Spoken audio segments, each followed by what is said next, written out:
สบายดีพ่อแม่พี่น้องสบายดีFCเบิดทุกคนเมื่อนี้เคยเท้าดำเนินงานต่อพี่น้องมือที่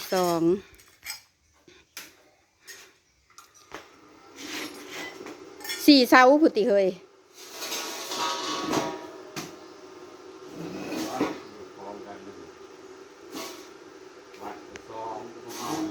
เออวัด2พอมาวันหนึ่งก็เป็น3แล้วว่ะเออเจ้าเสียดไว้เลย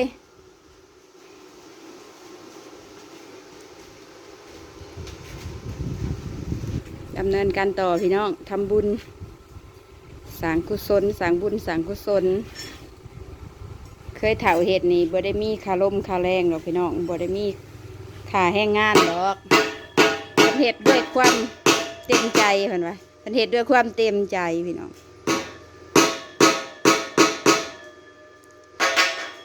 เห็ดใส่วัดใส่ว่าเพิ่นว่า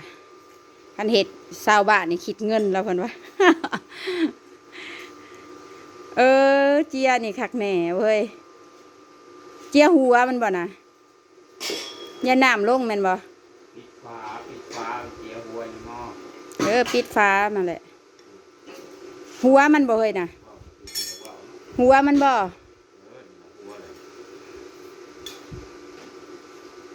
ปลายเสาพี่น้องปิดฟ้าไว้ยาน้ำเขาไปค้างไว้มันสิเขาขี้เหมียงตื่นมากกับเขางานแมนเขางานตัวนี้เลยใส่เถากินกาแฟเกลือเป็ดเกลือไก่ใส่ข้าวบูซาแล้วดื่มกาแฟแล้วก็เขางานเลยเขาบ้านกินตอนนี้ก็เที่ยงแล้วบ่จัก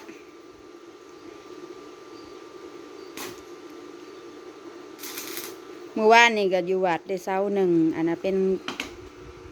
อันดอกไผ่ครอบครัวเช้าแพงอันนะถวายเขาวัดอันนั้นเนาะซองเขาอันทางเขาวัดแล้วก็ทางเที่ยวนาวัดพี่เนาะ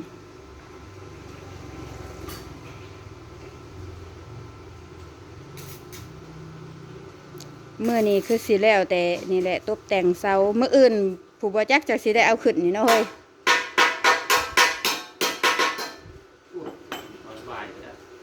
โอ้ยเผื่อเจ้าสิมาสเปรย์สีอีก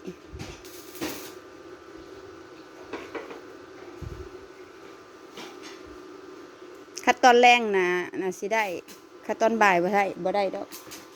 ถ้ามันบ่ทันก็เป็นมืออื่นเล่งไล่กับเมื่อย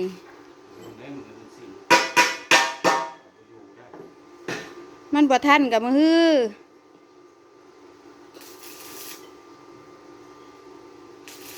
เล่งไล่กับเมื่อยพี่น้องมืออื่นกับไปสังฆทานอีกสังฆทานอยู่บ้านเฮือนหินพี่น้องบ้านดงบ้านเฮือนหินสิ้นก่อนนะอยู่เรามาพูดก็แหละทิศชายแดนพี่น้องอยู่ทิศอันต่อชายแดนอันอำเภอสนุมานพอแหละซึ่งกันเลยกะลาบาหูดมันกระซึ่งชายแดนอำเภอสนุมานกระซึ่งประเทศไทยอำเภอสนุมานกระสุดชายแดนโมเมนตี้ผัวนี่ก็อยากซอยอีกแม่นเขาว่ายังซอย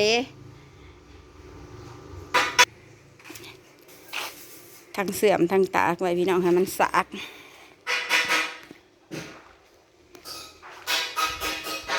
ข้าแพงก็ไม่ได้อยู่ได้เศร้าดอกให้เพื่อนมาอันซอยงาใหม่ให้มาห้อนงาใหม่พี่น้องโบเห็นกันลายมือเลยกับเพื่อนฮะก็เห็นมือนี่เพื่อนก็มันใจจอยบอกว่ามันเมายาบอกว่ามันฉีดยาอะไรนี่ว่ามันอยู่พักคอนแน่อันน่ะบ่ได้มันพร้อมเงินในการไปอันปั่นคันนามันว่าคันนาขาดมันว่าคันนามันขาดมันจอยมันว่าน้ำกินตีนมันลายมันหย่างจนบ่อยากได้มันว่าบ่ได้จอยย้อนยาซีดเขาจอยย้อนน้ำกินตีนมันไปกินอยู่ใส่เฮ้ยตัวไปหย่างอยู่ใส่ น้ำขั้นหลายติ น้ำประมาณน้ำข้างร้ายกันนี้แช่น้ำอยู่บนมือเลย บ่ได้ใส่เกลือบุดติโอ้ยสมควร งานอยู่บนมือมึงเลิกอุ้ย มันกินแล้วเอาหยังใส่เปลือกคำป้อมหรือเปลือกเสือก บ่ได้ใส่ โอ้ยทรมานเหลือเกินน้ำกินตีนโจนจ่อยนะหมู นี่แม่นสาดมันบ่ได้จ่อยกันเห็ดเวิอยากมันจ่อยกันหยาบน้ำกินตีนมัน จะเป็นผู้ดีจินแดง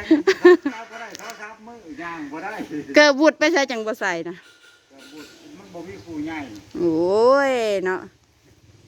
เกลือบุดบ่มีคู่ใหญ่ ข้าวเบอร์11บ่มีเท่าล้านแล้วกันเด้อ ใส่เบอร์11 เออ ให้ไอ้บอยซื้อเบอร์10เข่งกับเบอร์11มาจากใดหรือบ่ซื้อมาใหม่ได้โอ้งามงามงามงามวัดบ้านเฮาก็มีอานะไฟโซลาร์เซลล์แล้วเนาะบ้านนี้แนมลงวัดก็สิหุงเฮืองเรื่องเหลือมแล้วบ้านนี้ ตอนนั้นเนี่ยพ่อบ่อยู่โอ้ยแนมลงไปมืดบ่มีคนเปิดไฟเนาะบางดูนี่กองขี้เหงื่อทั้งขยะนี่ มันพ้นตกตลอดจูดจนบ่ไหมเดี๋ยวมันแดด2-3 มื้อนี่ก็จูดได้แล้วนี่พ้นบ่ตก2 มื้อเบิ่งพี่น้องทางกามและแห้งเลยพอไปพอมาเลยได้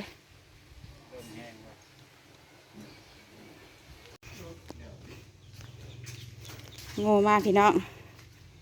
บ่ายเลยได้บาทนี่บ่าย3เลยได้บ่าย2บ่าย3เลยได้โอ้สั่งบ่อยสั่งเคยเถาเห็ดแล้วเรียบร้อยบอกโอ้ยรู้ล้าขนาดรู้ล้าขนาดเลยไปสีแดงอีกแล้วสีอีกแล้วเฮ้ยปลาเมาปากแปรมาพอดี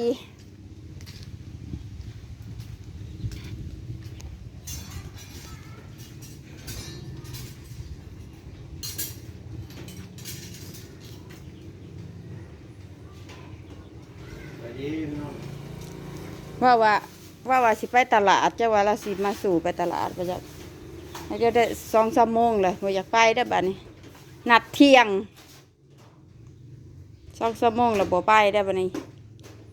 เป็นยังจังบ่ไปพี่น้องจังน่ะบัดรถคมรถค่ามาสออีกมันค่ำเลย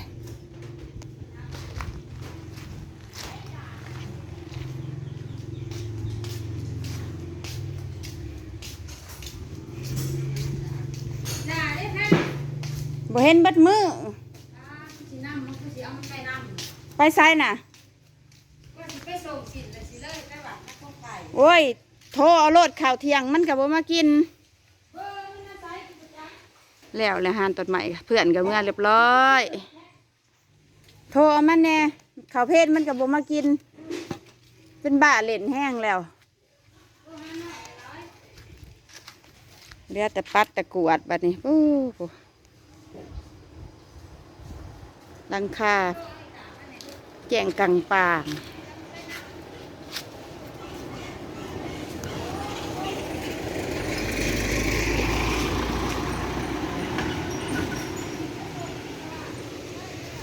เนือกว่าป้าเมาสิมาส่วนไปตลาดโอ้ยคันมาป้านี่บ่ไปได้วะ กลับมาละสิไปหน้า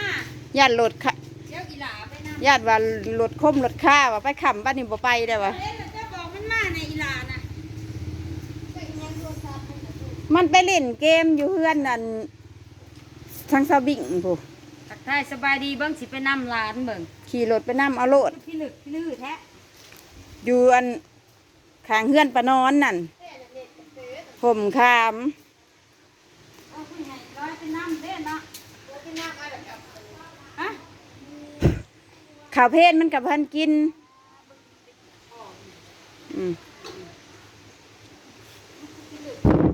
ไปเห็ดมันแหน่ไปจัดการมันแหน่เป็นว่าลินแห้งเลยอีหลานะ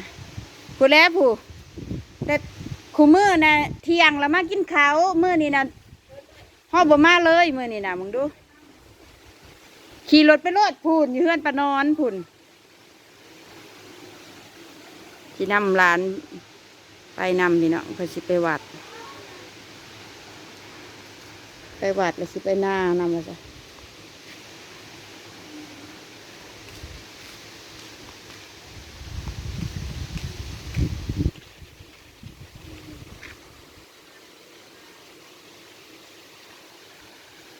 การทางบ้านเสาแพงก็มีแต่ทางเบิดทางเบื่อนซื่อๆพี่น้องก็ยังดีอยู่บ่อนอื่นเขาเจ้าถ่ายลงโอ้ยเป็นตาอีตนเป็นตาสงสารโผดโพจากหน้ามาแต่ใส่กระดกกระดอหน้ามาแต่ผู้แต่พานำบ่กับน้ำในน้ำโค้งเนี่ยมันนูนแน่ทางเมืองท่าแขกน้ำพ้นแน่มันไล่บ่ทันเนาะมันอยู่ในเมืองจากน้ำมาแต่ไซมาโฮมกันจะว่ามาถ่วมฮอดเมืองท่าแขกบ่เคยตั้งแต่เกิดจะบ่เคยได้ยินบ่เคยเห็นอีกฮักก็เห็นปีนี้